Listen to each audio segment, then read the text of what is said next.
زين للناس حب الشهوات من النساء والبنين والقناطير المقنطرة من الذهب والفضة والخيل المسومة والأنعام والحرث ذلك متاع الحياة الدنيا والله عنده حسن المآب قل أنبئكم بخير من ذلكم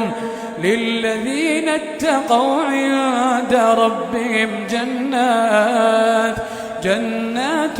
تجري من تحتها الأنهار خالدين فيها